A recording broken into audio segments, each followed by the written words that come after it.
what's good, agents? Welcome to the first episode of our podcast that has no name. Maybe that's going to be the name of it, the podcast with no name. I'm Agent SD3, and today we got, Dan, I was going to ask you, what did you want to go with, if you just want to go with Daniel Davis, what you want to go with for your... Man, it's funny you say that, because I've been thinking about that for a while now. Because I don't really have like a moniker and everything, but I feel like everybody at least that knows me, we all just I just go by Dan at this point. Like when everybody talks about me, it's just like, what's up, Dan? So I feel like that's just kind of where I'm at.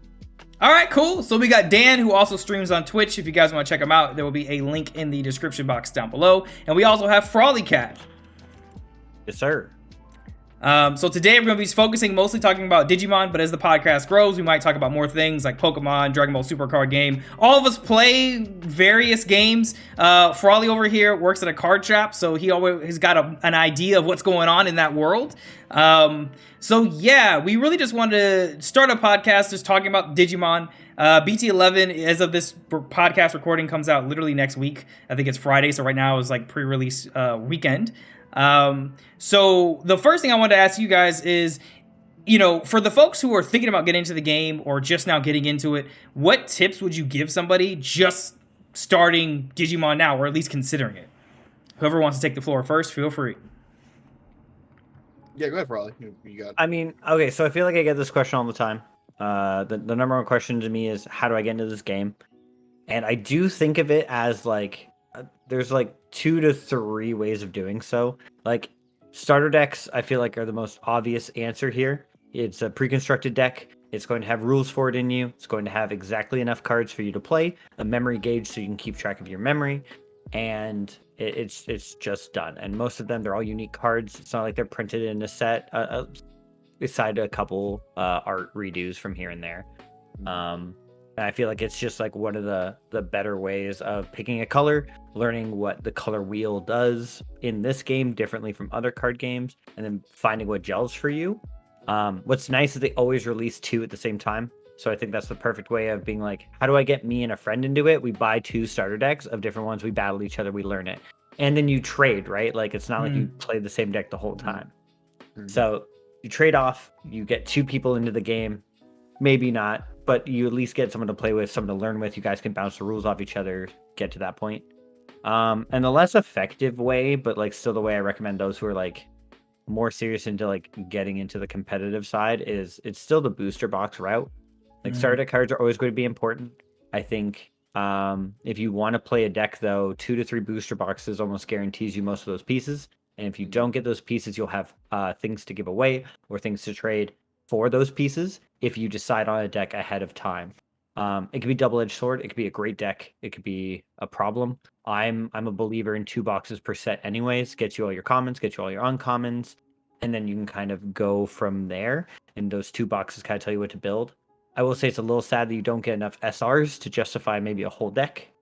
But booster boxes is like another way. So I think starter decks is easier, getting singles, and then you could booster box after that.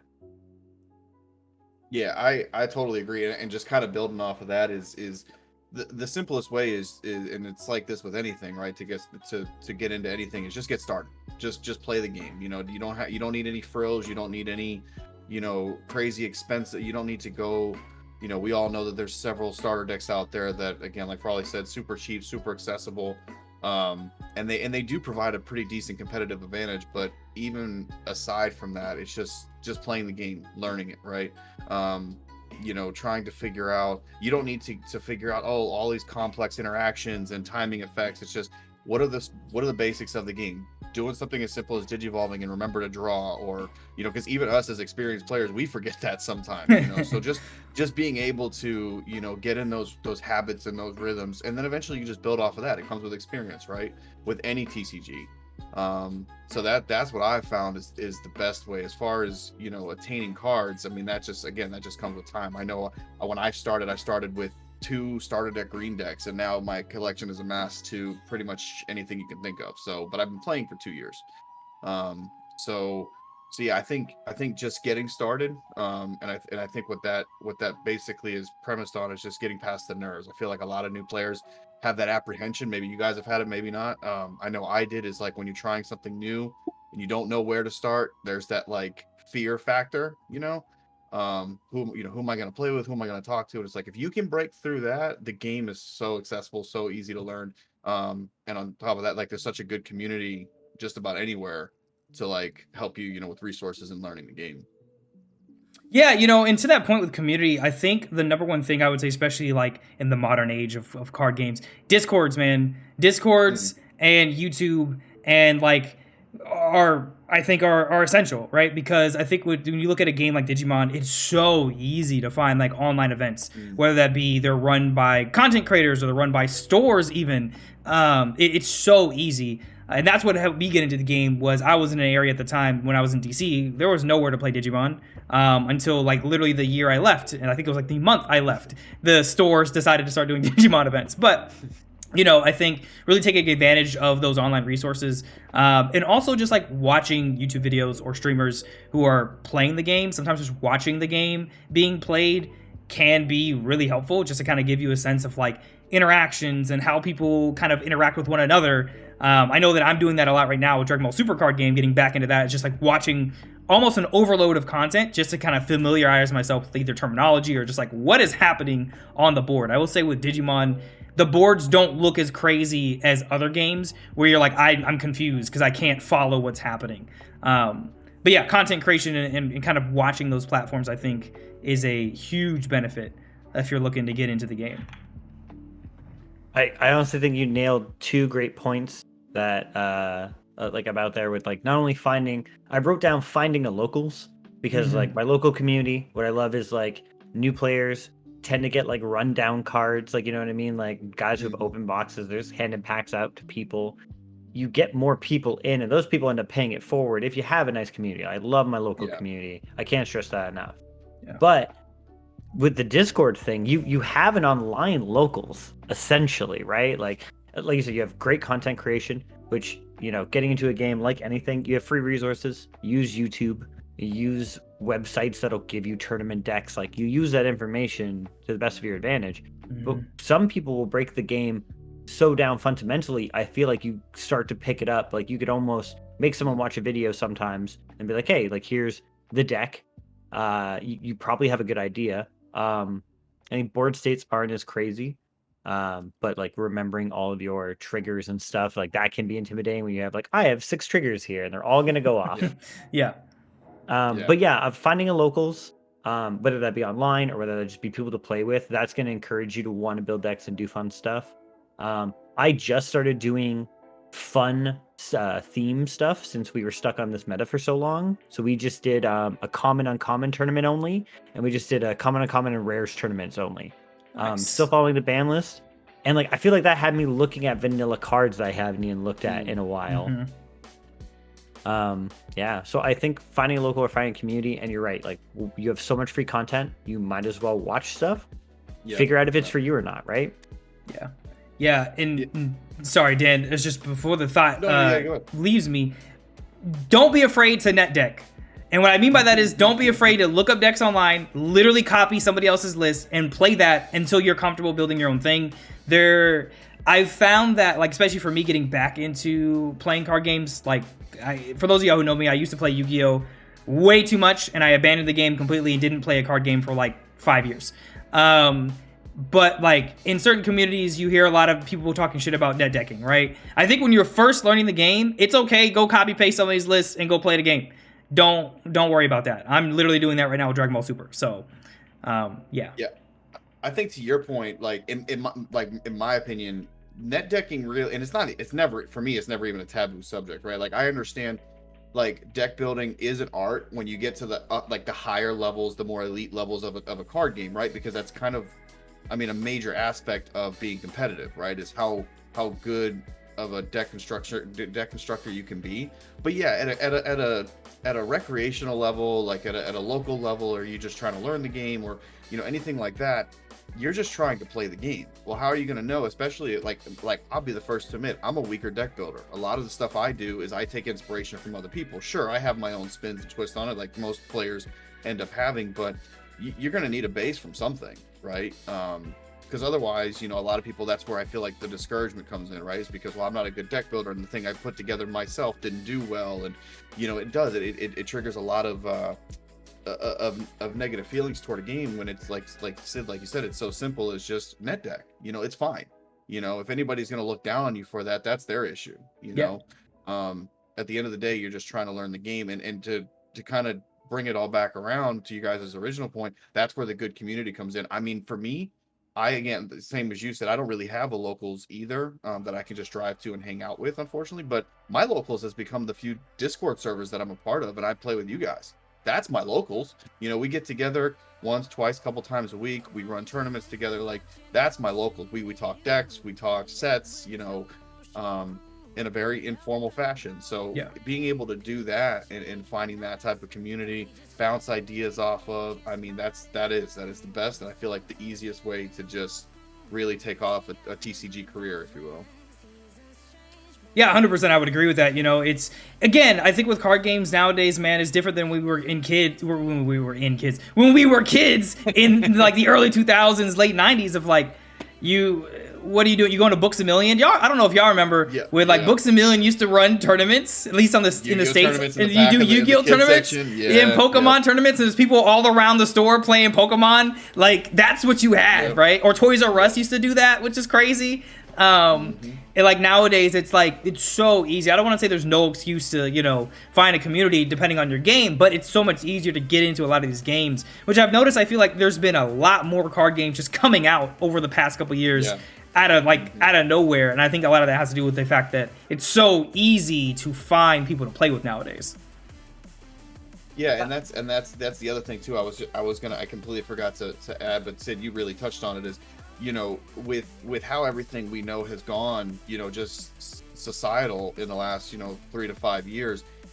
Yes, things might be perceived as a little bit more difficult, but in my opinion, you said it, it's actually, I feel like, a lot easier because everything's virtual now. You don't actually have to physically get up and go anywhere to play a game. I mean, there's nights that we sit and play for hours, and I don't ever even have to leave my room, so I get there's certain preferences and this and that, but if we're just talking accessibility to the game and learning the game, I think we're in such a good spot now, regardless of what game that you're trying to get into.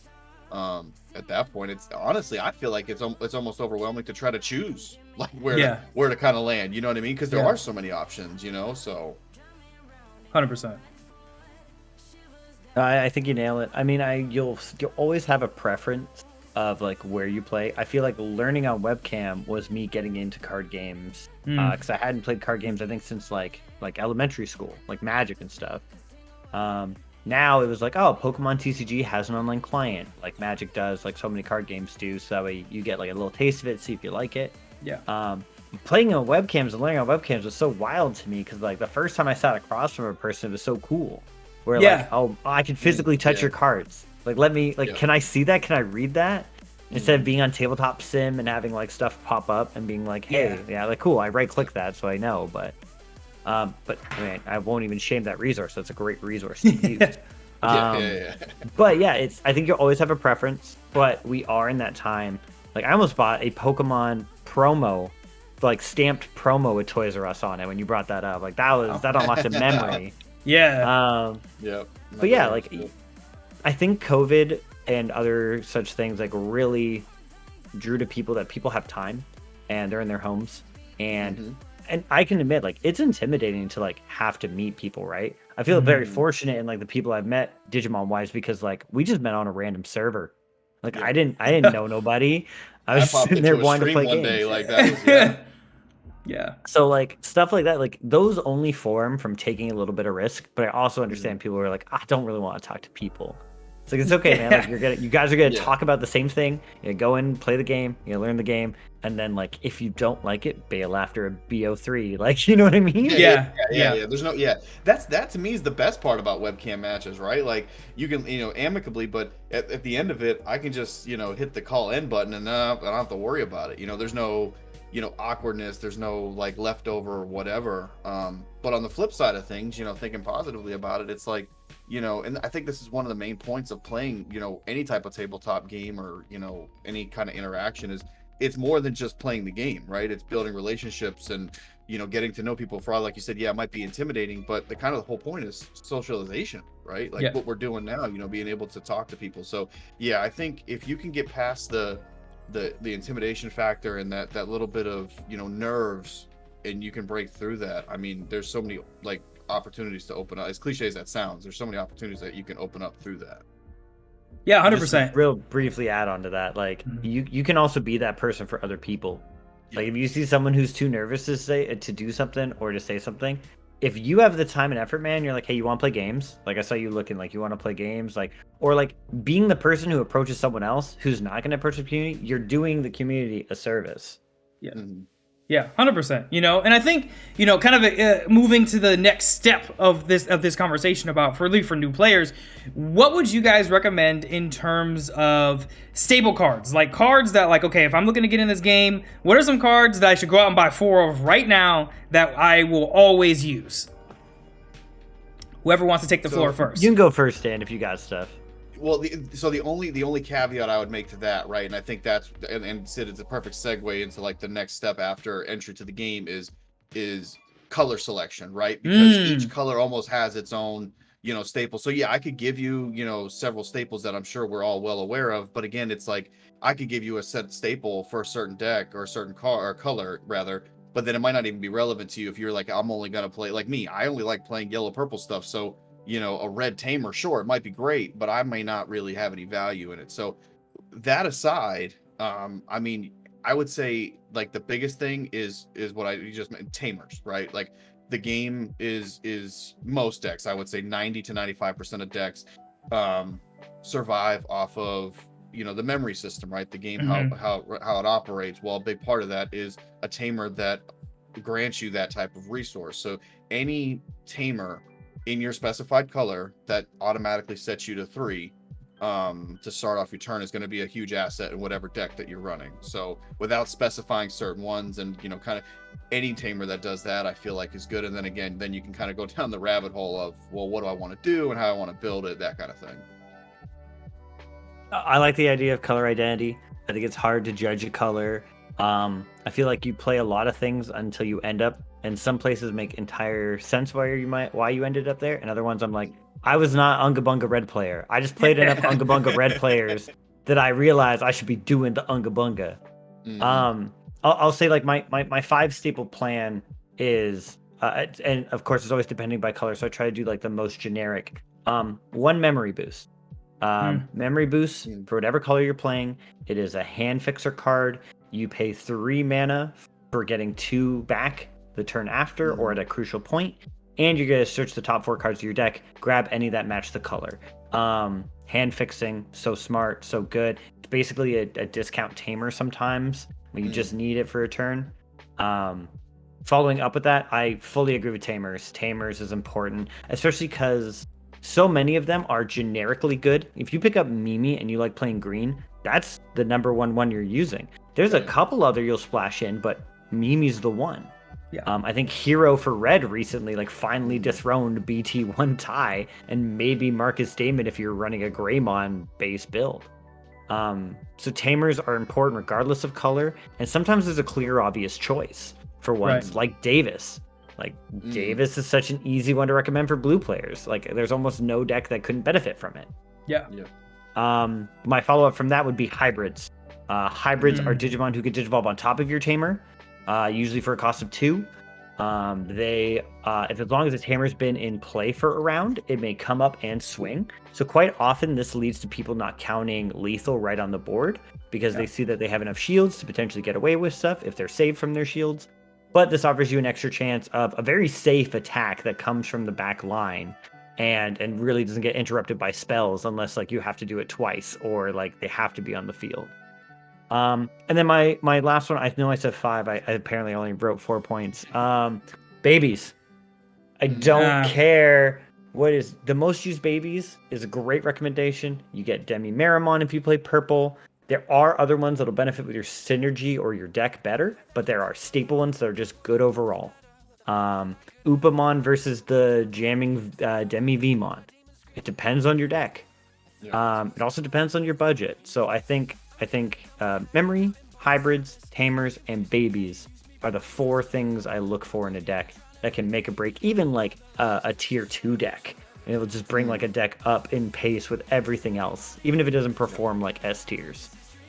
Yeah, and I mean, adding to y'all's points too, I think that you definitely want to look at cards that can be used across decks. What do I mean by that? Chimeramon. Yep. Like that's one that you're definitely gonna want. You're gonna want to look at those cards that you seem to see all the time. Death X is one, but it's like way too expensive. But keep an eye out for a Death X. If you can get yourself one copy, whether that be a trade or whatever, try and get yourself at least one Death X. Chimeramon is another one that you'll want at least one of, because there will be an opportunity where you're like, let me test this in a deck. And you would be surprised at how much of a goated card it is. And I'm sure there's other ones. I would honestly put Crimson Blaze in there too, whether you're a red player or not. Because as a card, it's just so valuable, and if you can find an excuse to put it in your deck, it seems like it's useful in every meta for the most part, right? Since it's come out, it's a card that like there is usability. Whether it's I can't pop your Digimon, but I can prevent you from playing stuff with effects, right? Like you really want to look at cards that have utility across metas. For myself, y'all know that I cling to certain archetypes. And, I guess my cat's deciding to get out of the tree there. You just saw a cat head just poking out. I cling to archetypes, right? So y'all know, hence my mat here, my boy Examon. So that means anytime there's new Dramons, I'm going to buy them. Whether I'm going to use them or not, who knows? So if you know you're a fan of the big name cards like Greymons, man, you have cards for days. Anything you buy, because this game does not have a rotation system, at least currently, and I personally don't believe it ever will, but like, if you know that, don't hesitate to buy cards that you're like, they'll always support this. It's Greymon. They'll always, Gurumon, they'll support Omnimon. Like, you know that these are big cards that will be supported, so don't feel bad about buying a playset. If they sit in your drawer for a few months, you'll use them. Trust me, eventually, they'll find their use. Oh yeah, to that point, I'm finding myself all the time where, I got into the game all the way back in set 4, and now we're coming up on set 11, and there's things now that it's like it wasn't relevant back then, so I never picked it up, and now I'm trying to have to like try to find it down. So yeah, I think as far as that type of thing of like what cards are usability and things like that, because there is currently no rotation system, being able to just cycle through those cards is another way that I feel like this game is. It's very good in that way that you always find value in your cards. You never will feel like cards are just dusty in a drawer. They might for a term or two, but they can always come up in relevance. So yeah, and Sid, I wanted to point out one thing, kind of build off of what you just said, because you guys know I'm kind of the same way in terms of like I like to have a variety of decks, but there's a couple that are just kind of like you have a favorite Digimon or you have a favorite mechanic or something like that, and I feel like even if everybody in the meta or everybody in the whatever is telling you, that archetype isn't great, if you have something that you are like if you have a favorite Digimon, like said you have Examon, or and you truly do believe in that, I see you got to go for it, because what's going to happen is you're going to have some type of actual like personal connection to it, and it's going to make the game more enjoyable regardless of results or whatever. You're going to enjoy it so much more. I've been through my highs and lows with, quote unquote favorite Digimon decks, but no matter what, even at my highest to highs or lowest to lows, I enjoy playing it because I get to play my Digimon, Yeah. So I think that's another big thing, I think, Sid, to agree with you is that if there's a certain Digimon line or a certain one Digimon or even a certain baby, whatever, a certain tamer even that you like, there's never really a drawback to like trying to build something around it, because the game is so versatile, I feel like, in that way. To jump on removal, great call. Should have had that in my list. Removal is important, whether it's Big Stack or Crimson Blaze, which is obviously like one of the most powerful option cards currently. An uncommon slot that you can just get. It's really funny that you bring up the idea of how do I word that? Removals, super good, and the idea of archetypes or like just different mechanics that you hold on to. Personally, like the second there are 3 rookies, I'm in on an archetype. That was Pulsemon. That was that was me waiting for Gamamon. Like the second you got 3 and you can run 12 babies or rookies rather, I think I'm in. I think I'm in for the archetype because I can make something work and it doesn't have to have the craziest top end. It feels good. I just for EX3 I built Purple Impale Dramon. It's a pretty strong deck. It functions very quickly. When you see the pieces, the deck feels like it's unfair. I don't enjoy the deck. I have played the deck. I have tried to like it. I have gotten around it. I am currently playing tier 2 Gamamon, Tribal, and Dorbrickmon. Like, it's just more fun. It's just it gels with you. I think it's hard to look at a deck and be like, well, I've tried one blue deck, so I don't like any blue decks. I don't think that's true. But I definitely feel like there's just times where you're like, even if you find an archetype like Commandermon, I think I've played that from set 4 all the way to present. Like, it was a deck that was never, like, was super good and then fell off and was okay, but it was always fun to break out because I knew the deck and I knew the strategy and I loved how it flowed. Yeah. So I think that's definitely a big part. Yeah, it's hard to recommend staples like Death X, like they're so wildly expensive. Of course it's on the list. Of course it's on the list. But I don't want to tell anybody. Yeah. It's a $60 card, man, and you need it. Yeah, that's a hard one to advocate for, right? Like, I agree with you though. It's on that list. There's format boogeymen like Zwart Defeat before it, and now Death X that I feel like you always got to be on the lookout for like who's gonna be the new format boogeyman. Yeah. Who's going to be the card that is so splashable and so good in so many decks that I need one. Yeah. Yeah, and what's funny about that, kind of like as an aside, don't marry yourself to one color. Y'all who have been following me for a while, I've always said F blue and green. What am I playing right now? What have I been playing since EX3, Examon, which is blue and green? And what will I continue to play until I stop playing this game, which whenever that is? There will always be an Examon deck for me. Now, that's not color dependent. It's literally because I love Examon. If Examon got a red-black variant or a freaking purple variant, I would play it because it's Examon. And I think it's you should really, yes, there might be play styles that you enjoy, but I promise you, be open to surprises, because I did not think I would enjoy something non-red and or black as much as I do Examon, and these guys can attest, and those of y'all who've been in the stream, I literally spent so many games only playing Examon for like a format and a half. So, or really, I guess, however long it's been. But yeah, so just keep that in mind when you're thinking about, what do I want to start out with first? You can never go wrong with some of these archetypes where they're going to be around forever. You can never go wrong with that. Yeah, and to your point there, I'll kind of wrap up my end on that is, I come from, for those who don't know, I come from Pokemon, and when I played Pokemon, I was a very aggressive build type of person. I didn't like I like to end games. I like to be consistent, like just, so when I transferred over to Digimon, my mindset was kind of the same way. Play Red Unga Boonga, or something that at the time, I'm sure you guys remember original, not now, but original green OTK, that kind of thing. And those were that's why I got into green early on, was because somebody suggested, hey, if you like this type of style, they knew how I played Pokemon, try these decks. And it worked for a while, and I still mess around with them from time to time. But as you guys know, I've definitely gone more of the control route. Yellow, purple is like that's my sweet spot, and it's a complete 180 from what I've used to playing. Now, by no means am I any type of expert or would even claim to be, but I enjoy it, which is like what's to your point is I would have never thought I would be like an enjoyable control type player, and because of that, it's kind of let me gain a new aspect on the game, or a new perspective on the game, that it's like, wow, yeah, I could still go back to those streamlined kind of single type decks, but now I got these things that I can do these kind of combos, and if I do them right, it's kind of cool how it works out. And and like I said, I think it kind of tying it all back in, whether it be staples or entry to game or whatever, it's just it's about just being able to kind of figure out where you fit in with it. But like you said, being open to experimenting, because you never know what's going to come up in future sets, so I think that is a really cool aspect of when you look at what cards do I need. It's so fluid, I feel like, with that. Yeah. Kind of, sidestepping, or not even really sidestepping, but continuing that conversation. We all know BT11 is around the corner, like a week away, like we said at the top of the podcast. What are some cards that you guys think that, like, again, if I either whether I'm a new player or an advanced player, I've been in the game for a while, what do I need to buy? What should I spend money on? Should I buy singles? Should I buy the whole, like, some booster boxes? What would y'all recommend? Whoever wants to take the floor first. You got Frolly. I mean, you work in a card store, so I trust your expertise on this one.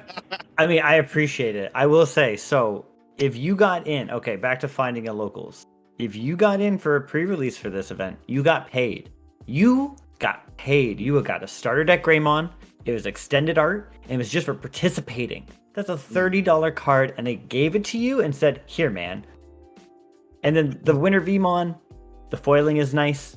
It's pretty obtainable card, though. I'm more surprised of what the participation prize was, but you got paid for going to your locals. And I will say, per box, we have a really interesting skew on this one. I'm still not entirely sure. For those of you who don't know, in a box, you're usually guaranteed like 6 of the 8 super rares in a set. You're guaranteed either 2 alt arts at the low end, a secret rare and an alt art in the middle, and then an alt art secret and a secret as a top end. So that is still present in this box. However, we have 3 gold cards, which is kind of nice. We've been doing ghost rares, or I call them ghost rares. We had Ghost Omni and the Alpha. Those really drove sales for a lot of them. So I think Bandai caught on to that. That's why they put the Mostemon, the All-Force, and the Machinedramon into the set. Now, if you look at the set on the box, it actually now says 3 secret rares are in this set, which is true because Machinedramon's a secret rare. But does it eat up my alt art slot or does it eat up my secret slot? Is what I'm not sure yet. Now, what I like about doing a booster box is you've got campaign rares in this one. That's really cool. Basically, just gonna take. It's gonna make it hard to get some rares. I will admit it does mess up your numbers, but you're getting gorgeous cards, and you're looking like you're still gonna get 4 of them per box, like we did in Next Adventure BT7. I think there's some really interesting cards to get in the set. I made a small list, but I've also been playing wacky formats, so like I chose some almost vanilla guys. But I have like 8. I'll wait to go through those and like give everyone a chance to talk, so I don't steamroll everybody. I think a box is a great place to start though, because if you buy in the right time, you're going to get that art pack that's coming out with this one. There's 8 cards guaranteed of cards that won an art contest last year. The campaign rares in this set are actually cards that were voted on by the community, which I'm super hype about, and I can't wait for them to A, do it again, and B, I would love Bandai release those stats. I want to know who got voted for the most. I just want to see it. I think that's so super cool and interesting. I understand that you haven't yet. So you're gonna get 6 super rares. Hopefully you pull the secret. I like a box kind of deciding what I play, but I also like to play everything. So I think I'm in the weird about this. I think this is a definitely value box to invest in because the gold rares are super great. The campaign rares are going to be desirable because people are going to want to run 2 to 4 depending on which one you pull. The Aosmon you can pull, you can run 50 of in your deck. So if you have an Aosmon enjoyer, you're about to pay up on a bunch of stuff that they need. Booster boxes are always fun. But yeah, I think from BT11, you're really looking to see like what you're getting, where to build from there. And I think there's a couple really interesting decks in here that you can build on a budget, or like even if you only pull like 2 of your 4 super rares. Yeah, and I completely second that. Is I'm at a position now where normally for most sets, I think there was I know there was 1 maybe 2 in past sets, and we've talked about this kind of off and on in the past, that like we didn't feel like it was worth buying the box, not because the box didn't have value, but because we didn't find anything specific. Like we didn't feel like there was anything because of what we wanted to play in it, right? But I think overall, going a booster box route, provided you have the ability to do so, I do think is a great idea, right? Because for number one, I think more importantly for me at least, it touches on one of the most like fundamental aspects of playing any card game, right? It's the surprise of opening a pack, right? That's kind of like, even as a kid, I would go up to the card section, pick off a pack, and I couldn't wait to get home to open it, right? So you get to do that with booster box with 24 packs, and Frolly, you touched on this way earlier, but in most booster boxes, you're pretty much guaranteed close to, if not a play set of all your common, uncommons, and a handful of rares. Obviously once you get up to those SR slots and maybe secrets and alts, it can kind of get tricky. But if you're looking to just build a good core of each set, a booster box is a great way to go, because then at that point you're not having to do multiple carts on different vendors online or trying to like piece them together to do it that way. So that's kind of the route I've gone. But then kind of circling back to deck choice and all of that, it's well, then at that point, okay, I got my box, I got all of this stuff, what do I need now for the decks that I do have that I do want to build? And then I just kind of like puzzle piece it after that. For me, I have found that to be the easiest, and kind of the most cost-effective way. Because the best part I love about Digimon, I feel, anyways, is so far, retail prices on boxes are pretty reasonable as compared to other, card games that I've been a part of. So it's not too unreasonable for me to just pick up one and then go from there. I do expect that price to go up, though. I think Bandai has seen so much success that price will rise. I gotta be honest, and without jinxing ourselves, I'm surprised it hasn't yet. I mean, because we're going into set 11, and I would have figured at this point you would have started seeing decline. I mean, the game's been around for 2+ years. I do agree that you're seeing a lot more exposure. You're seeing a lot more people coming to the game. Yes, we kind of go through our highs and lows as any card game does, but it's definitely become more and more of a mainstream game. I feel like, with all of the big events that it has, and the people getting into it, and the type of content creators that are out there doing stuff. I'm surprised it hasn't, but at the same token, I'm grateful that it hasn't, because it's still made it accessible for all of us who still want to, be able to get the cards that we need. Yeah, what's interesting about that is I often compare this game to Dragon Ball Super. And people are like, why? Well, because they're both Bandai. They have a lot of the same elements in terms of how they're marketed and how Bandai kind of like treats the games. The gameplay is totally different, but like the stuff outside the gameplay is very similar, which is why, one, I don't think this game will ever have a rotation system. I know that there was a lot of conversations because of block numbers, blase, blase, blase. But as I've said repeatedly on stream, if you played any of Bandai's old games, they have like 5, and none of them have rotation. On top of that, the same thing within Dragon Ball, you have the symbol in the lower right-hand corner, which is for each set, right? Or each different like block of sets. That's just so that they can run unique events, which they like never do for those sets. And I think for Digimon, it's the same thing, because it looks like they're really considering all, like, if you guys saw that survey, there was like 10 different variations of the game that they were considering like testing and doing for fun events, which I think is a really good idea to kind of keep the game alive. But in terms of this booster box, I would definitely recommend like buying a box and just keeping it sealed.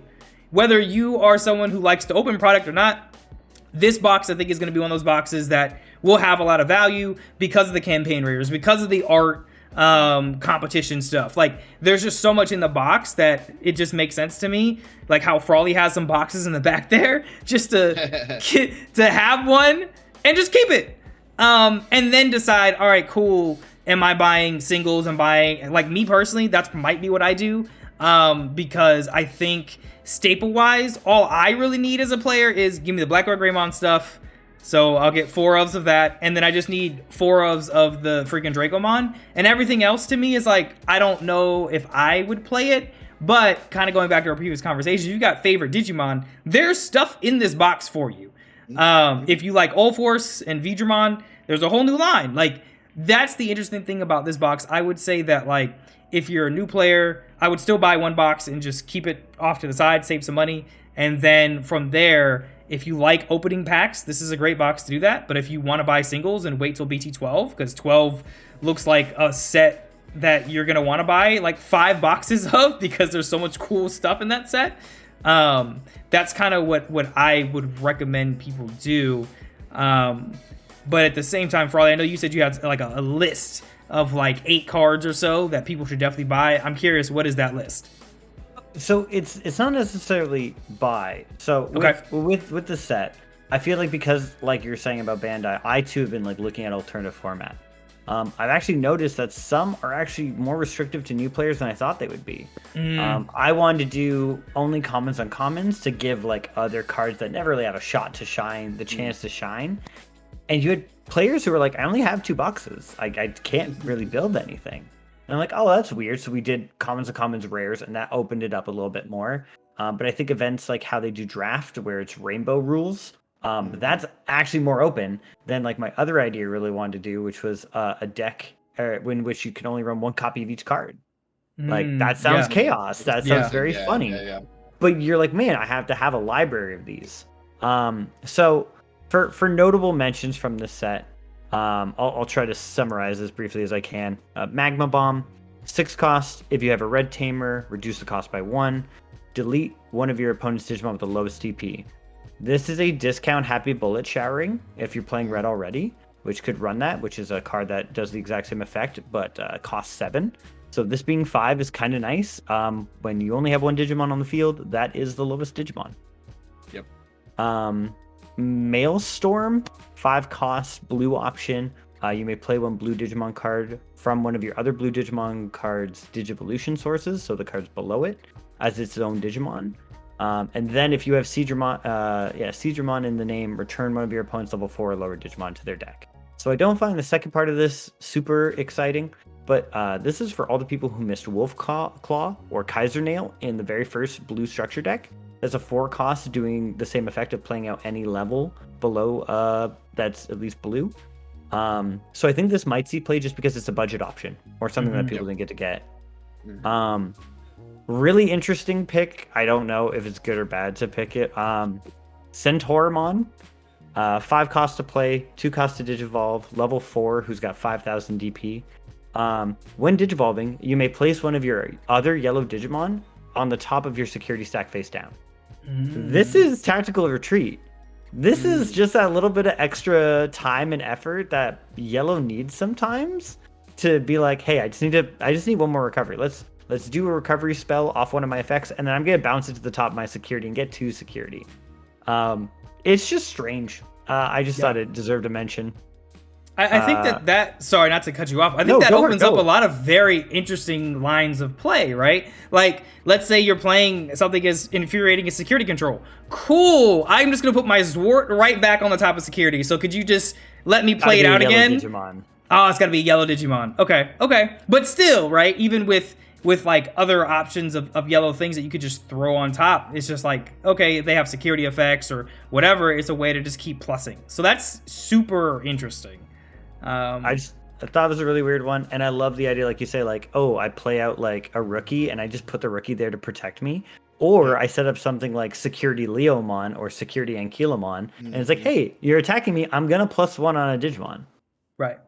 Yeah, there's really no drawback in that because it's like I get my defense, you swing into it, it's just going to come right back out for free anyway. So yeah, that's actually I didn't even realize that was in the set. That's actually a really cool effect. It's going to be, I think it's super niche. I think there's only a couple things that utilize it, but I also thought like potentially for the future as well. Like, I don't think people realize you can put Lucemon there. You can put yellow Lucemon there, that's a 10k. Yep. Yeah. Without having to like have something like a mega that'd be strong. And if you're able to play out, obviously, Lucemon's effect, prior to, you're recovering off of that, too. So, yeah, there's a lot of synergy there. That's pretty cool. Yeah. Some weird recycling. Poison Powder, green option, 3 cost. If you have a green tamer, reduced by 1. All of your opponent's Digimon gain all turns. When this Digimon becomes suspended, lose 1 memory until the end of your opponent's turn. This is a straight upgrade for Bloomlordmon. I hope you weren't annoyed at them getting 4 memory off a bunch of suspended stuff, because they're about to suspend all your stuff and get memory for doing so. Yeah. And it's 2 costs if they have a green tamer, which I feel like we're just going to see this one, but only in specific deck. Buster Drive, 4 cost green option, 1 less if you have a green tamer in play. One of your Digimon gains plus 5,000 DP and rush, which means they can attack even on the turn they were played, instead of having Summoning Sickness. And then one of your Digimon may attack your opponent's Digimon. This is just a new for game card. This gives something that's just been hard played for 3 costs, the option of rushing. I just imagine we see this every now and then. It also allows one of your Digimon to attack your opponent's Digimon. It doesn't say unsuspended or not, which is strange, but I think it's just something that's going to be like, oh, I got this thing on like for free, or like off a free summon. Not to use Bloomlordmon, but like something that like even Examon, who gets to drop maybe a level 4. And you're like, okay, here, cool, but now it's got rush and it swings for game, so it's just an extra check card. I have the common Monmon in black. He's a rookie. He's all turns this Digimon can't return to its owner's hand or deck by opponent's effects. It's a 3 cost 2,000 black rookie, no inheritable. I don't think this is a good card. I just like the design space this occupies, and I'm interested to see what they do for this in the future. This reminds me a lot of Blackrock Greymon's early stuff, where it's like, hey, I'm Greymon, can't bounce me to hand or deck. And then I'll finish up with a Gigadramon. Gigadramon is my pick of the season. If you know me playing black, this is entirely my jam. I like reboot. I like unsuspend during my opponent's turn. 7 cost, 7 DP, level 5. It naturally has jamming by itself. It's inheritable as reboot. You go into this Digimon, you swing 1 free check, hopefully you don't hit an option, you live, you then Digivolve into something passing potentially in a lot of memory, and then your Digimon unsuspend, making it no longer vulnerable. I think it's just a fun one. I'm going to tech it into stuff.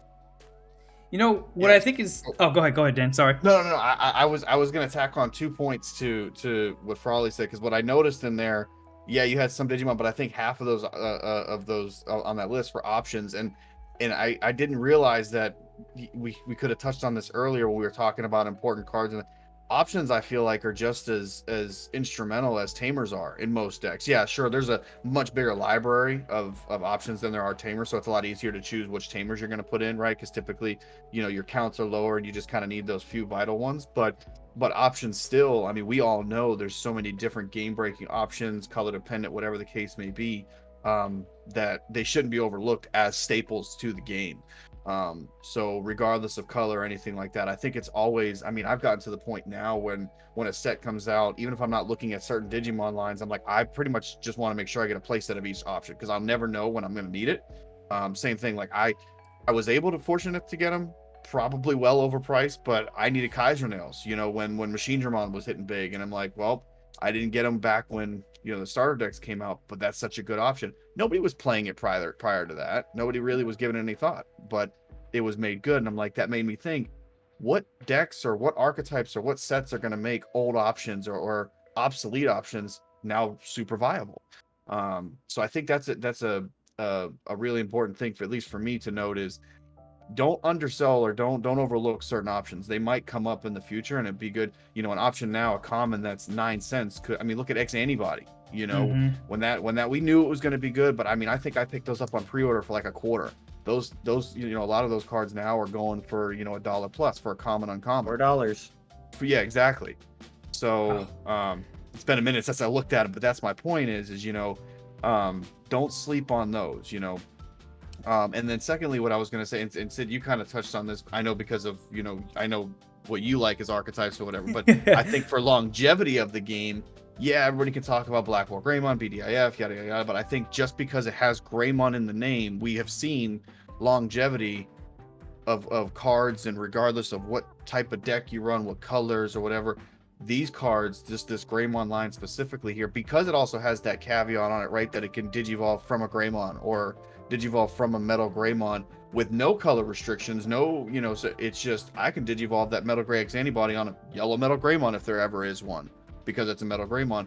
Makes that card so versatile in its life, that they're always going to be worth picking up. Everything else, you kind of get niche and things like that. But yeah, anything in this set that kind of has, you know, that type of value to it, I think is definitely worth a look. And that's what I was going to say in terms of, you know, whether you open a box, you want to get singles, they're just worth it, I feel like, in my opinion.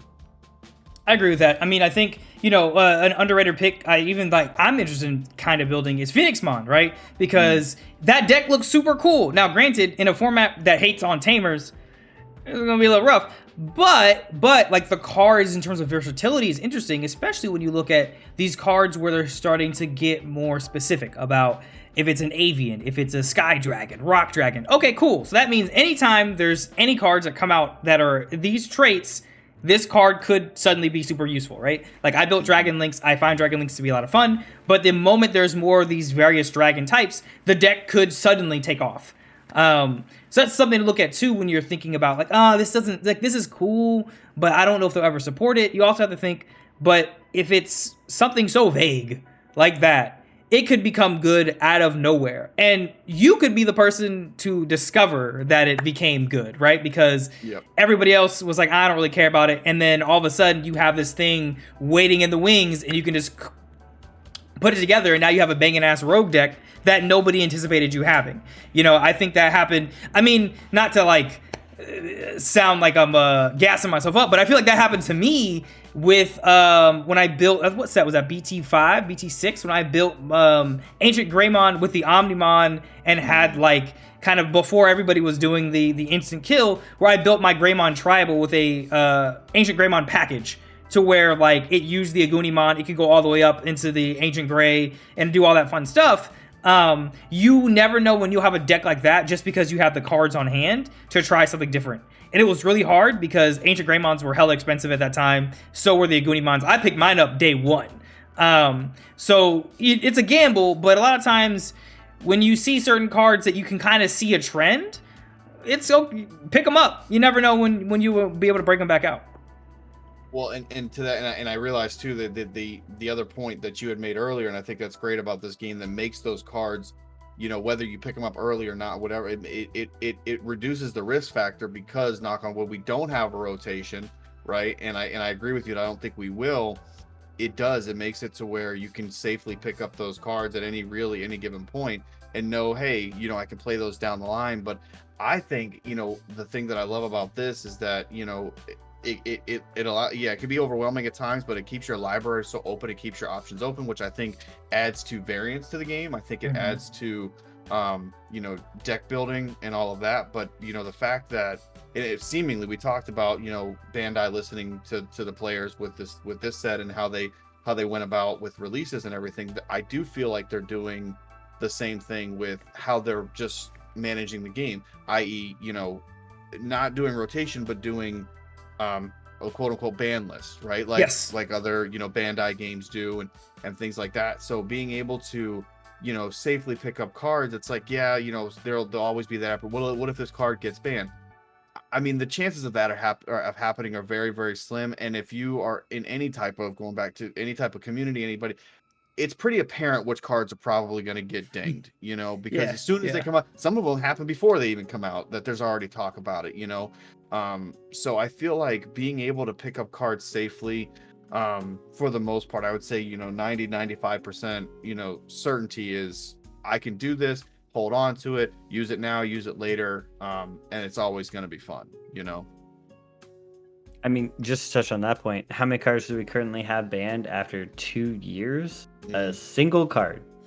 One single card. We got a bunch of limited, more limited than I expected, but we only still have one banned card. And even then, when we had the limited cards, it's like, oh no, I have to get rid of these cards that people still need one of. Like, it wasn't hard to get rid of them. I love, Agent, that you brought up the Phoenixmon deck, because it's one of the weird rogue contenders I expect to just have fun synergy down the road. First time we've actually talked about the types. This cares about it being a vaccine. Really interesting. I guess another thing you have to qualify to be in this deck, but really cool that we're finally starting to use that. I love that this deck, I didn't even realize it went with the whole Grizzlymon, Bearmon line of this deck, because it has beasts in its type as well as 4 sovereigns I can summon. So though Marsmon himself doesn't work because he's a shaman and an Olympian, like his whole line, I mean, I do want to know if Phoenixmon is going to get eroded for beasts to include stuff like Beastkin, much the way that Dragon included the way Dragonkin. Because if that's the case, we can get all the way up to Grapleomon. And then I think this deck is really fun and like kind of roguey, and I don't expect people to care about that much. And if you want, that's not a bad segue just to get into our new keyword. Yeah. Perfect timing, man. You read my mind. So raid, new keyword. Y'all know, again, I'm a red player first. Yes, I love my boy Examon, but I'm red player first. And raid is, I feel like, the thing we needed. So, for those of you guys don't know, raid essentially allows you to have your Digimon swing into an unsuspended Digimon. It has to be basically the most powerful Digimon on your opponent's board. It has the highest DP. With red, who gives a damn? I mean, you can buff up your level 6, because generally speaking, you're going to be raiding with a level 6. I believe there's level 5s that can get raid as well. But generally speaking, you're going to do that with your level 6. And it's basically Judgment of the Blade for red in its entirety, which is so cool. I have so many ideas for BT11 or BT12, and we can get into that in another podcast, because y'all are going to get tired of me and War Greymon. That's all I got to say. BT12, y'all are going to hate my guts for that and EX4, because I'm already cooking up decks, and it's a problem. But yeah, do you guys have any? I know I kind of like reanimated when we talk about raid, but do you guys have any thoughts about the new keyword skill and kind of its application? Honestly, 10 out of 10. Yeah, I was just about to say. Yeah, take it dead. No, it's cool. I was gonna keep it short and simple. I was just gonna say I think it fits red perfectly, right? Red is the poster child aggressive deck. That's all it wants to do. It does it, you know, some decks do it different ways, but at the end of the day, it's just aggressive, right? You gotta beat it before it beats you, you know. And I think this is a perfect way to do it. And I think, and I'll add this, I think they balanced it properly, right? Mm-hmm. Because they, like Sid, you mentioned, it has to be to the highest DP, so it's not like you can just swing willy nilly into, oh, well, I'm swinging with a 12K body and they have a 13 and a 10, I'll just get rid of the 10. No, you have to swing it to the third. So I think they balanced it really well in that way. But at the same time, you know, again, if you're able to do something quicker than your opponent, like I do, I absolutely love this ability. I think what I love more about this are the implications of this, right? Mm-hmm. Where in set 11, we're still getting new mechanics, new abilities. So that tells me that I think we're still in for more. Mm-hmm. And I'd be curious to see if this is what we're getting for red. Again, Digimon's poster child, seemingly. What do we get for blue? What do we get for green, and so forth? It's like I'm kind of excited for the future implications of this. I love that sentiment, because you're right. Like we know we have keywords coming up like Alliance and these other really cool stuff. We don't know whose identity it's gonna be trapped to, or if we get to share it. If this is jamming, which makes its way kind of all over the board a little bit. Or if this is de-digivolve and it's like, hey man, black only. There's nothing else that's gonna do this. Maybe black red. I will say this raid feels like the answer to Metal Greymon from BT8, which we gave War Greymon the ability to attack whatever it wanted on the field. They get to unsuspend, so it could attack twice, and it was like, hey man, unless you're building in the back, you are not safe. You just aren't safe. I think you nailed it with red. Not only the balance, but the flavor of red. It's like, well, I'm not going to attack your middle dude. I want the big boy. Give me the big man. Yep. Like that's very red in general. And I love the idea of like, I can kind of choose my target.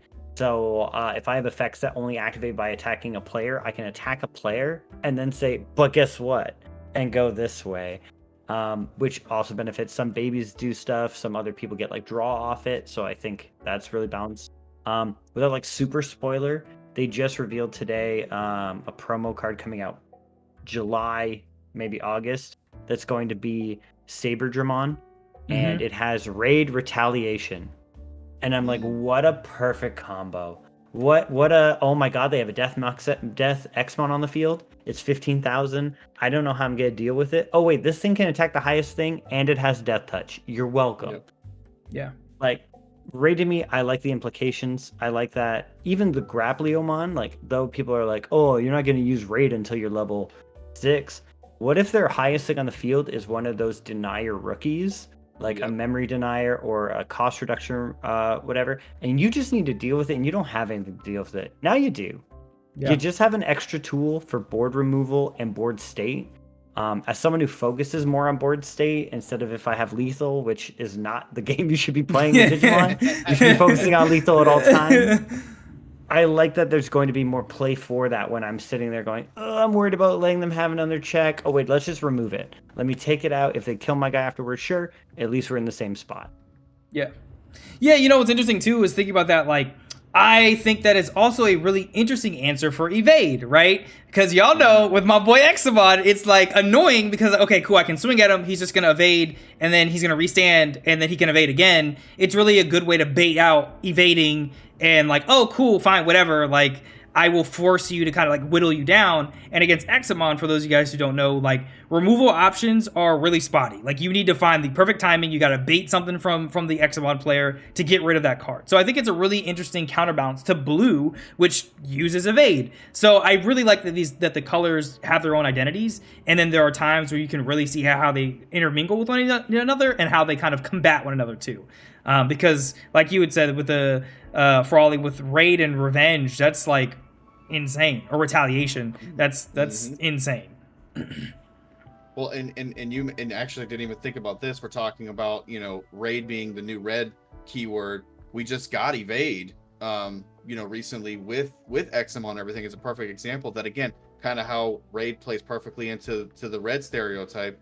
You know, granted Examon's green blue, but that's the crazy thing, right? Like evade is the perfect blue green new keyword. You know, because it deals with suspension, it deals with unsuspending, it deals with suspending down, you know, depending on the effects and everything. So I like this idea that, you know, we're not the game that we have and we have had over the last, you know, 12 to 18 months is not the game that we're stuck with indefinitely. You know, so it as a I wouldn't say a newer player, but still someone who's still working through the game, and I still learn things, and it makes me hopeful that it's like, you know, what I have available to me isn't going to be the only thing, and it's not the only way to play the game. There's going to be new things that come out that could totally change I don't know much about Yu-Gi-Oh, but I know that Yu-Gi-Oh changed when they added pendulums and they added links and all this other stuff. I don't feel like this game needs that. We don't need additional board, you know, placements and all this other stuff. I think just by adding different mechanics and different interactions, it changes the game enough and keeps it fresh enough where it's like, you know, it kind of, I don't want to use forces because I feel like that's kind of in negative context, but it kind of forces you to change your play style and learn something new, which at the end of the day is, I feel like, the point of the game, you know, and it keeps it fun. As much as when people ask me what Digimon is like, I quite often compare it to Dragon Ball with its building mechanics and how it works. But I also compare it to Magic, because Magic has that clear color identity and what colors should be doing and what colors cannot do these things because it doesn't fit. What's weird about that is, like, I do feel the same pain I imagine Magic players must have when you have a favorite keyword and it's not followed up on. Like, I don't think Digicross will ever go away, and I don't think that DNA Digivolving will ever go away. I think those are really well-received mechanics.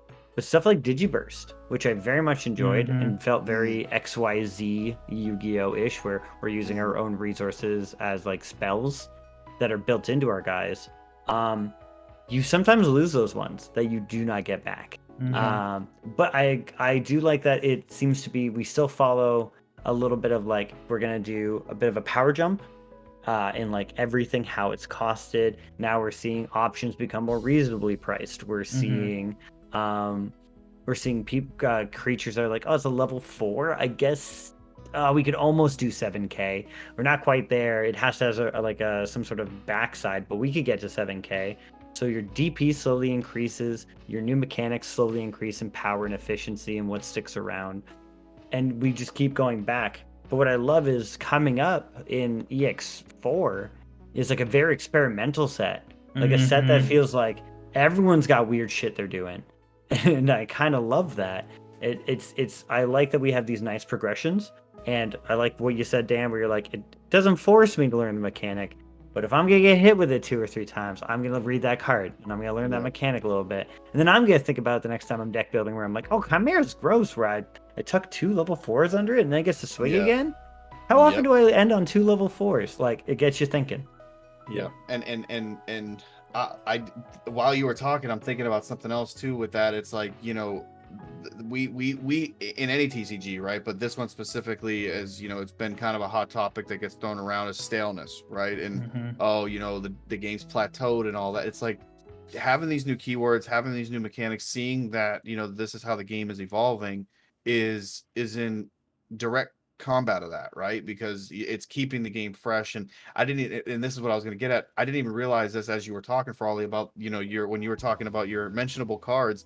They're also able to take old keywords and, you know, and mechanics and put a new spin on them. You know, you're talking about you know, what was that, the yellow level 4 that you're talking about that can recover? It's like that's just a recovery mechanic. Me personally, as somebody who loves that, you know, that's the kind of the place that that's a totally different spin on how you recover than you have it in tactical retreat, but now you have it on a body. And like you said, it might be niche, but it could open up different ways and different interactions that you can use with that. But it's not a new keyword, it's not a new mechanic. This is something that's been around for a long time. Again, it makes me think, like, what could they do with that, with something like jamming or something like, you know, some of these more prominent, you know, archetypes that have been around for so long, in order to avoid this quote unquote staleness and plateau effect. How can you put a spin on something that's been around for so long, but make it still fun and fresh? And it's like, I like that. And I think raid is another way to do it. Granted, I know that's specifically new, but again, it plays into that red archetype of hitting into your opponents and doing something that really hasn't been done before, but kind of in a similar way. It's interesting to see that. And, you know, to that point, I think that goes back to why this game not having a rotation system ultimately is going to work out in its favor, right? I mean, Yu-Gi-Oh's the example of what happens when you let shit go a little too far. Because, like, I feel like that just like Konami sometimes doesn't have the foresight to say, hey, remember that card we made 10 years ago? Like, this is a problem because of this new feature. But I feel like Bandai, when I specifically looking at Dragon Ball, from the stuff that I have kind of like relearned, has done a really good job. The game's only 5 years old, but has done a really good job of like making old cards. There's 20 sets in that game right now, right? And that's just main lines. That doesn't include all the extra shit.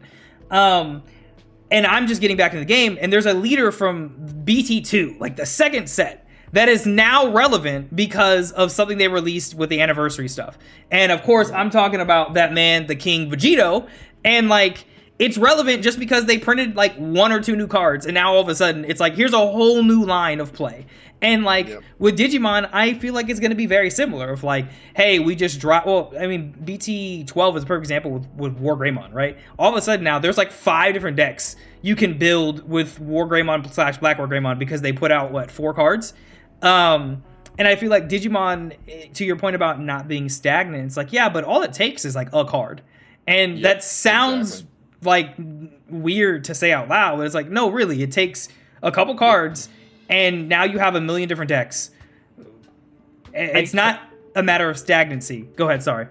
Oh no, you're good. I love the thing I think the Yu-Gi-Oh gets when I try to explain to like a meta to people is I imagine cogs. So let's say we have 3 cogs in the top line. We have like Examon, we have Black War Greymon, and we have I don't even know what's really powerful right now. I haven't played in many tournaments. Grandis is another one that right now is like really prominent. There are a lot of people playing Grandis. So those 3 are at the top, we'll say, and then we have like 8 cogs below that. And every time one of those cogs gets a card, it kind of like cocks, it changes, and everyone kind of turns to what they're doing. And sometimes they'll move up, sometimes they'll move down. Yu-Gi-Oh strikes me as a one where like there is 55 cogs on the same line, and they're all like tier 3, and a card gets added and they're like, cool, tier 1, and then like something gets banned and they're like, cool, back to nothing.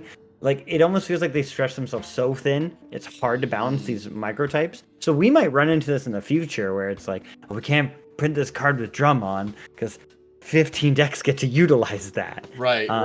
But right now we're being like, man, like if I look at the new Dracomon, like, why is the new Dracomon being printed? Examon's good. We don't need to give this man more consistency. Are you sure? Are you sure though? So it's funny though, like it almost feels like Yu-Gi-Oh where like people often ask me like, how do I build a Blue Eyes deck? How do I build a Dark Magician deck? But they're always bad. Whereas Digimon has been like, these are our poster boys. Yes, but War Greymon's gonna have a deck every set. Every set. Yep. Whether it's Black War Greymon, we put him in yellow for a bit, whatever. Like we're gonna do like I've played War Greymon for like almost every set, at least one deck, right? Like it's been fun, but every support adds to all the decks. It's got it has novelty to it. So I hope that we don't get to a point where it's like, man, this mechanic is so broken, we've caused really big problems and it's hard to undo. Like creating pendulums. Like I think pendulums are still fun, but I think some just abuse it better. And I like the idea of like big mechanics like Digicross and DNA Digivolution that didn't get color limited. That was like, hey, everyone can do it. It applies to every color. You're not going to get stuck out of a huge mechanic that becomes part of the game, but you might be locked out of these small keywords. Yep. And I think to that point, Frawley, is that, you know, again, I don't know too much about Yu-Gi-Oh! I know that the current state of the game and how expansive it has gotten. I mean, I played the game, I would say, like I had some experience with it as a kid, right? When it was literally like, I summoned this monster and I passed her. Like it was that basic, right? Well, I guess what would be considered like Go format right now. Set pass. Yeah, it's like exactly. Yeah, it's, you know, I summon or I, you know, this would do my couple things and I set my magic card or my spell card. I'm done, right? And it's got so complex. Sid, you and I was mentioning this to you the other night, was, you know, it's hard to look at that game now and try to approach it because it's become so complex. There's so much text, there's so much effects, there's so much, and it's I don't necessarily see Digimon doing that. I mean, ideally, just because you can see what that does. But I think that they're doing a decent job of balancing, you know, the two. And the other thing I was gonna, you were talking about, you know, rotation and everything, and this is not to I don't want to badmouth any other game, especially because I mean, like Pokemon, for instance. Like I love Pokemon. Like I've played it for so long, and but the one downside I have to it is the fact that it has rotation. I understand why a card pool of 20 plus years of cards can be problematic.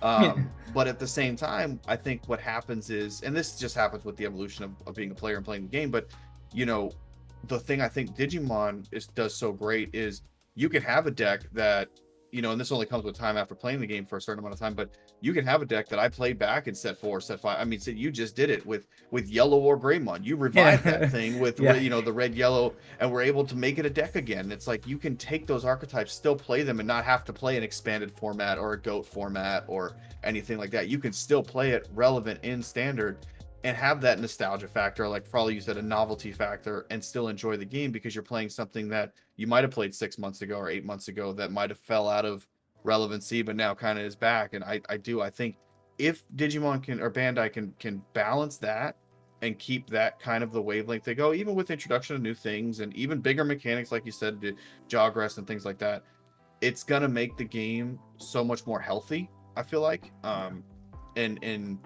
and keep the attention for newer and older players. Like, people want to come to the game because of that aspect, and older players like ourselves will want to stick with the game because we know that that's what we get to experience. Yeah.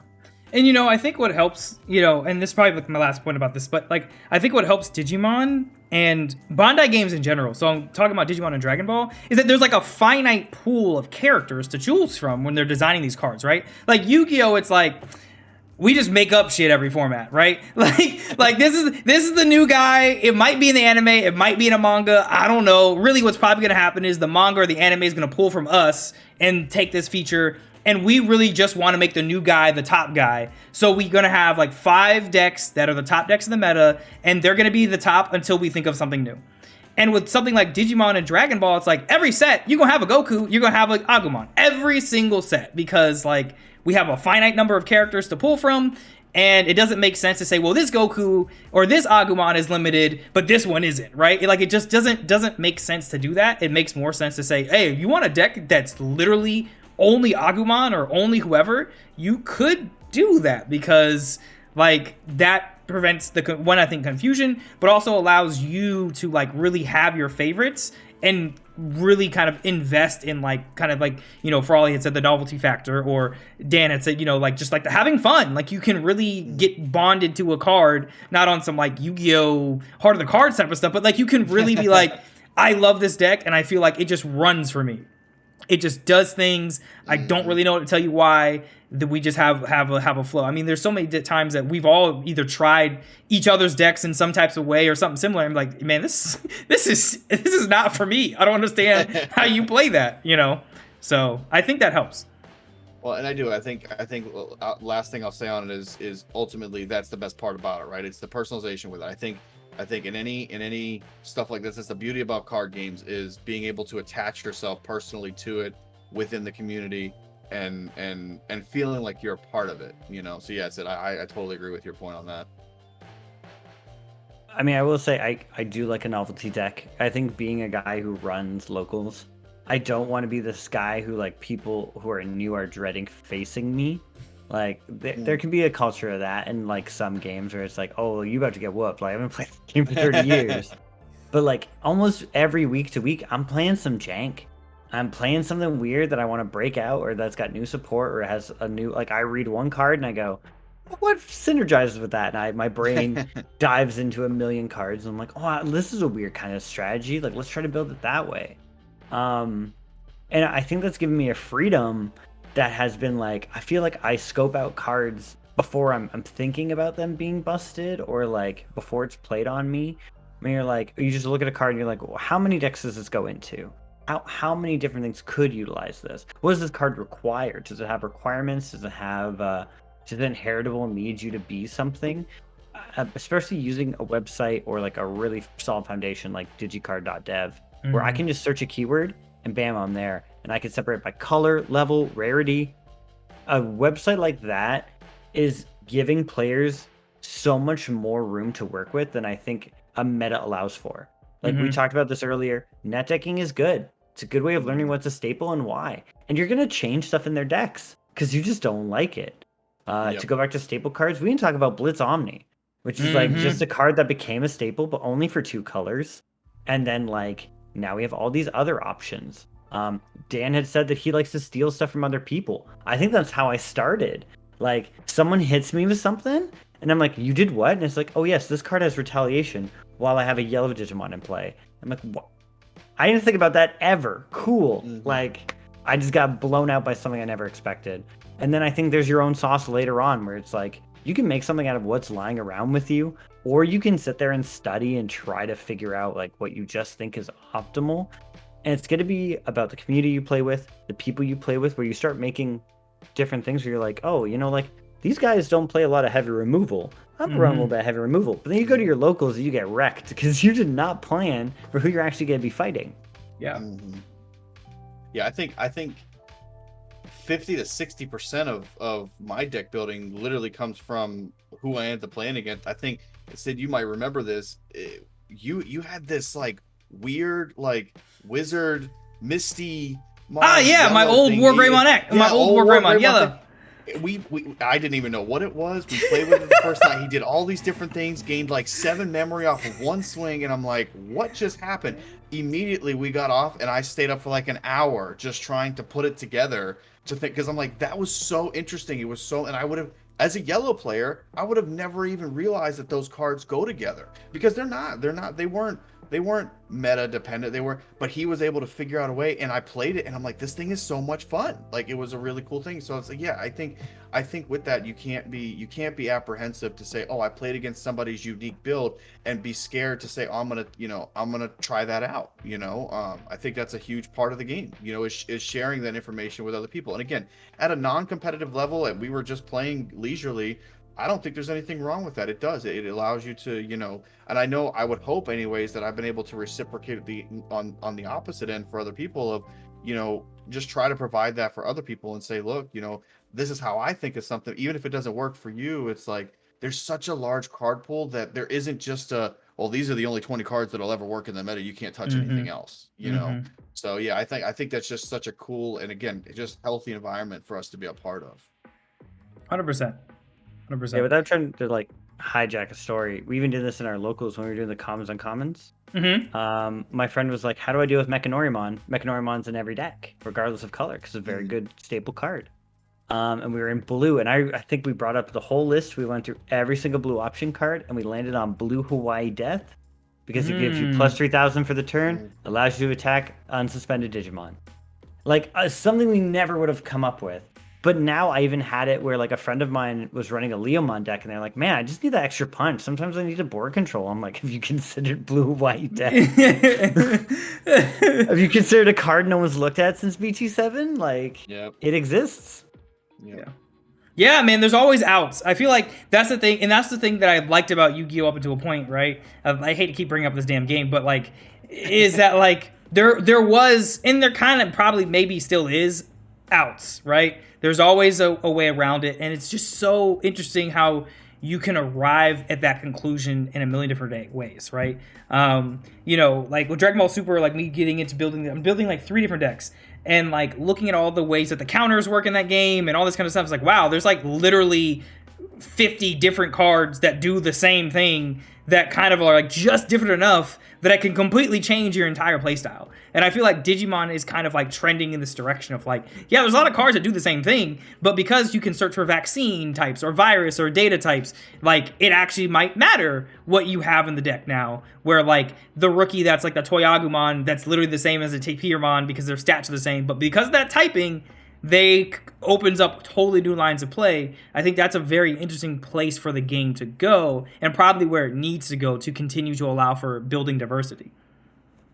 Yeah, and to your point too, like another aspect of that is conditions, right? Like even though certain cards do very similar things, the conditions attached to them might be different, which might also align with certain play styles over others. So yeah, it is. Again, not to make it sound overwhelming, because I know it might to newer players, but it should make you feel hopeful that, again, you get into a specific card game without naming any. It's like, I feel like I have to either play one of these 3 decks with basically this. If it's a 60 card list, I have to play these 54, 55 pretty much. I only get a little bit of wiggle room. Otherwise the deck doesn't work. right? Right. With here, it's like, yeah, I can pick the same top end as you, but the other, 38, 40 cards can be different, and we can do similar things, but the way that I do it will be a lot different than the way that you do it, Yeah. So yeah, I do. I love that aspect that, there's so many different things to consider that might take some time and might take some, I can't tell you how long I'm on certain websites like DigiDev and things like that, and like literally just like almost like reading it like a dictionary and just kind of going through, and like probably like you said is a perfect point, is like start almost like kind of gearing my mindset to like look for cards before I'm even looking for them, because I'm thinking of like, well, I want my deck to do this, but I kind of want it to do a certain way, so then I'll just start looking through cards that do that, inheritables, on play effects, and so on. It's like you'll be surprised what you find. Yeah. I feel like I see it all the time, and it's so easy to recommend to someone when they're like, "Oh, I'm looking for this specific inheritable at this level." Search it, man. I'm sure you might find one. Yep, it'll be there. Giving it to people like Agent gave me the idea for a deck where I was doing yellow or gray for fun in a Pulsemon deck as the top end. But I actually ran a War Gray X, so I could swing, unsuspend, swing, go into red War Gray X, get my memory back, and do other nonsense. Like, you're gonna steal from other people, and like, I don't steal sounds inherently negative, but it's not. Like, knowledge is shared, right? Like the only way we get different concepts and different ideas is because we have millions of people like us blaring content or like the ideas into the universe. My very first deck that I built myself, I remember I built it because of a ruling. Someone brought up a really interesting ruling to the Japanese Twitter. Japanese Twitter at the time was like usually one of the ones to handle it, and then they translate to English. And you get an official ruling from like the people who made the game, and you're like, oh my god, this crazy combo I thought actually works, and I'm allowed to play it. But yeah, like I think there's so much for this game to offer. I do think we could drown people in information. I'm sure, like those who are new, I worry how much I've thrown over your heads. Hopefully I haven't, right? Like, hopefully I haven't. Well, and I think to that, it just kind of goes back to like the original thing that I said, right? That it's like, it's no secret that there is a lot to this game because of how long it's been out, right? There's so many mechanics now. There's so many keywords, interactions. I mean, Sid and I go back and forth all the time on like Examon timing, right? Because that's such a complicated one. Now, granted, he's got it down because he's played it so much and he knows. But even me, I'll have to sit there and ask him 10 times, like what is this doing again? Because like it is so much. So that's what I'm saying is I don't feel like anybody should ever feel overwhelmed or feel like they just get drowned out in the specifics of things. That's like that stuff's going to come up. And at that point, it's like, now again, whoever I'm sitting across from, they know their deck. They can explain it to me. You just have to be okay with saying, hey, can you just like run that over? What does that say? Or, go back and forth. And eventually it'll come. And I'll be honest with you. I run Examon maybe 1 out of 10 times. I'll probably never actually like be able to do it automatic like some of the other decks that I run that Sid would probably, or for all of you guys would ask me about, right? Oh, yeah. And that's perfectly fine because that's the interaction of the game, Yeah. So I think it gets back to my original point, which is just pick up a deck, start playing, and the best part about this game is, for the most part, each color is kind of stereotyped into its certain like dynamic and what it does. So if you pick up a red and you like how that play style is, pretty much anything that involves red's going to be similar to that. So it'll be very easy to just pick up other things and go from there. There's very few things I feel like are in a slot all its own. I'll give honorable mention to Examon once again, that it's like it's its own like beast. But aside from that, like things do kind of function similarly. So it's very easy to kind of translate from deck to deck. Yeah, and kind of like to that point, for those of you guys watching or just, if you're just listening for the podcast, I would say, we will pretty much every episode do like breakdowns for like new players and probably compile everything into like a guide to make it a little more palatable, a little easier to follow, because there are a lot of places we could kind of touch. And getting to that point, make sure if you guys have questions, if you want to know anything about the game, put them in the comment section down below. Let us know and we will cover them from podcast to podcast. You can also ping myself or Dan, I'm volunteering everybody, or Frolly on like Discord or Twitch, or wherever you find them. I mean, I'm sure we'll have our info down somewhere in the description. But that being said, or maybe we won't, I don't know. That being said, feel free to reach out and we will put that into the next episode. No idea what our cadence will be. We could have an episode next week. We could have one next month. I don't know. But we do stream regularly, myself and Dan especially. So we're always around. But we really want to create another space where we can just talk about the game. Who knows, we might talk about other card games eventually because we all play different things as well. So really just appreciate you guys taking a listen on something new because I don't know what title this will be yet. we were just kind of like said, let's get together and do this and kind of build the plane as we fly it. So anyway, I don't know if either of you guys had any closing statements, remarks, questions, thoughts that you wanted to share. I'll end it with this. I love podcast format. I mean, I listened to it a lot when I was coming up with Pokemon, trying to get ready for events and all this other stuff. So I love the idea with this, whether I'm a participant or just a listener. This is one of my. I mean, this is kind of a shameless plug, but kind of to plug the podcast. I mean, I feel like we were saying, content is one of the best ways to approach a game or something new. So I love this. I'll on the podcast publicly thank you for inviting me on.